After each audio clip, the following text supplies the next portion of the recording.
Good afternoon, everyone. Today I'm pleased to be with Juliana LIM from SGInnovate, which is a key player in the deep tech ecosystem in Singapore. So Juliana is in charge of talent, of international cooperation. So I would like to ask you, so today it's quite complicated when it comes to retaining talent and training them. So what would be, according to you, the best way to do it? Okay, so I think the landscape has changed. There is both, in terms of getting talent, like I was telling you earlier, one needs to offer what is right? At least in the baseline level in terms of salary, in terms of the job scope needs to be interesting, challenging. But most importantly, when you're looking for that right talent, you need to be sincere in exactly what you want from the person and then have a frank discussion. So ultimately, a lot of times, have you heard this joke in HR where, you know, it's like the soul passing, and then this person has to decide whether to go to heaven or earth, heaven or hell. And the one day he went to hell, and then obviously it was a big party. He had a lot of fun. Next day he went to heaven. It was very clean. It was perfect, but ultimately very boring. And ultimately, this soul decides he wants to go to hell. And then the day that he went, hell was terrible, it was miserable, it was dirty and everything. And he asked the devil, why is it's not the same as when I came for the orientation? And then the devil tells him, because we were recruiting. So I think ultimately, when you're in a company, when you're in a startup, you need to be honest with the individual. What kind of person that you want to bring on board your team? I rather invest in bringing the right person than trying to bring anybody and then trying to remove them later on, because that's going to be very painful. So I think that's one, that companies need to be honest with themselves. They need to be honest with the candidate. And at the end of the day, to show that when you bring the best talent on board, or the right talent into your company, then give them that space to explore, to go and find out, to go and discover, give them that challenge instead of, you know, minding every single thing that they do. So that's what I feel like in terms of attracting talent. Deep tech jobs are evolving quite quickly. So how do you anticipate future skills and prepare young talent to be ready? Well, I think ultimately I like to look at it at a three-piece kind of a jigsaw puzzle, right? At the very top, this person needs to have the right knowledge, right? Obviously learning what they need to in school. Ultimately, after they finish university or wherever, then they need to apply that. That next level I consider skills. How well you do or apply your knowledge that you acquired. And ultimately, the baseline and fundamentally, in my opinion, the most important, your motivators. In terms of that curiosity, are you interested? Is that imagination? Are you able to have creative thinking? You know, and I think that strategically to any company, that baseline level, which is very important to me, is what makes the staff unique and special. So yeah, I would say that in terms of training the individual, it's a three-pronged approach. It's a lifelong thing. You start with the knowledge, you apply your skills, and ultimately, as yourself, your own motivator, you need to constantly push yourself to go and pick up the next skill, the next piece of knowledge and information. How do you apply that in the different settings? Like what Lawrence mentioned earlier, right? The accounting background was useful in one of the projects that this person helped. So I always tell my staff, don't take what you learn in one place and just leave it at that. Go and see whether it can be applied in other aspects of your life. Because fundamentally, I think that is important. Finding the right profile for a company and is a key. How SGInnovate is supporting the startup for finding the right profile and developing skills? Okay. So when SGInnovate was formed 10 years ago, I was given a very simple task by my CEO. He actually said, Julie, our startups have a problem looking for talent. And guess what was my reply to him? That's not my job. And he ultimately says, either you do it or you find someone that you report to do the job. And then I thought about it over the weekend and I decided that, hey, if I'm not going to do it, who else would? So that's why I started on this journey on helping our deep tech startups find the right talent in Singapore. So when I went to the universities that time in US, nobody wanted to join a startup. Their impression was, if I wanted to join a startup, I'll go to Silicon Valley, or I'll just go somewhere else, because that's where the buzz is happening.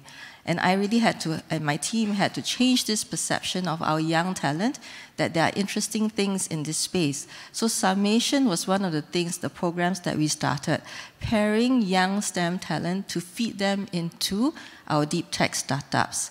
Fast forward 8 years later, or 9 years later, the ROI from that program is outstanding. 90% of all graduates that have been through Summation have gone back into the innovation and entrepreneurship jobs, including starting their own startups and subsequently being a mentor.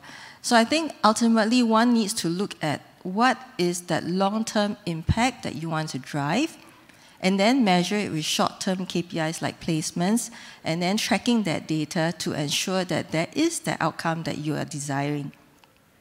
So Summation is one program. The other one is a mid-career or lifelong learning type on-the-job training called PowerX or Helix also.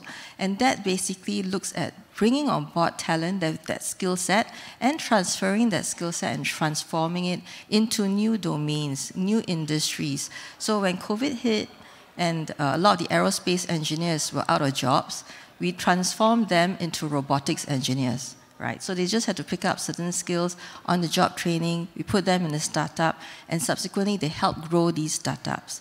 So it's a win-win for both the talent as well as the deep tech company. So that's how SGInnovate, I guess, we play that part in bridging that talent gap as we see it in Singapore. International cooperation is quite important today. Yes. Do you see any complementarities between Singapore and Europe markets? Yeah, I would say that there's definitely, synergies in that aspect. Singapore is just too small for our startups to stay here. We always say that if they're going to stay here, then they're not going to succeed. So ultimately, they need to move out. And I always see that talent should be shared. Great talent should be shared. It's a resource. And as the two countries, or between Europe and Singapore, there is talent that come into Singapore through Summation, vice versa, through NOC, the NUS Overseas College and whatnot. We post our students out. And it's this cross-border talent exchanges that I think makes our startups more vibrant, more dynamic, more diverse. And that helps in the level of thinking when you go into different markets, right? So that is fundamentally important.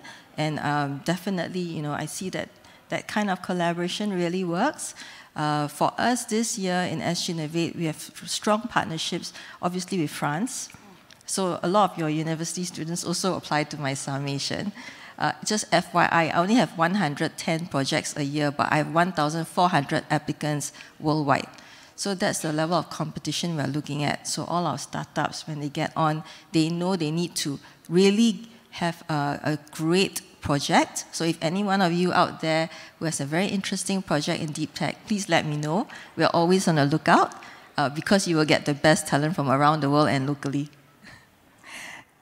Before you mention curiosity, adaptability, and self-awareness, why have these human qualities become as important as scientific skills in deep tech? Okay, so I think ultimately scientific skills, not to offend anyone, but I would say that it's probably easier than self-discovery and self-awareness. Because when you really know yourself, you're not going to like every single part of yourself, and that's sometimes very hard to accept. Whereas knowledge and skills, you can read it, you can learn about it, you can, now you have ChatGPT to help you. It's even easier to acquire. But really fundamentally exploring your own biases, what makes you tick, what influences you, what challenges you, I think that would be something that us as humans need to remember. Oftentimes, I always tell my staff, don't always go and chase for information or keep yourself busy all the time. Because you need time to wind down, reflect, and think about it. All the things that you learn, how do you apply moving forward? So I think that's fundamentally quite lacking now, and I see that in my own workforce. So in my team, I have institutionalized that every Friday afternoon, we have what we call Reflection Fridays, where everyone that's not supposed to be any work, you can do whatever you like, you can go to a hairdresser for all I care, but really it's somewhere where you can find peace, quiet, and just to reflect on the entire week. How has it been? The new connections you've made, how has it helped you in terms of your own personal life, in terms of your work? And I think that is something that we, as Singaporeans, always seem to be missing, time. Time to reflect. Right. Over the next few years, how do you think deep text could impact on industries, different industries? So we were discussing about this, remember ChatGPT? Just before. Yeah, just before. We were talking about whether ChatGPT is going to replace us humans and whatnot. Or was it a good tool or a bad tool? Yeah, and I was telling Elodie about this movie I watched long time ago in the 80s. I don't know, okay, if you say yes means you're around my age. The Gods Must Be Crazy. Anyone seen that movie? Yeah, you remember the Coke bottle? The one that fell from the sky? Quite hilarious. So if you haven't watched it, please watch it because it's really funny. But there's a very good story to that. Because when the Coke bottle fell from the sky and landed in South Africa, some part, I don't know where, the community decided it was a really good tool. It could be used to pound stuff, roll stuff, it was very useful as a tool. But because there's only one Coke bottle, everyone was fighting for it ultimately. And someone used the Coke bottle to hit another person on the head and cause this person to bleed. Then the tribe said, this tool is bad because the gods must be crazy, right? Gave them a tool that caused harm. So likewise, for ChatGPT or any new technology that comes out, my personal opinion is it's only good or bad in the hands of the user. So one needs to be mindful how you use that tool, how does it shape you, and be careful in how we progress. So I wouldn't say technology is bad, but really we only have bad actors if their morals aren't right, if their motivations are wrong.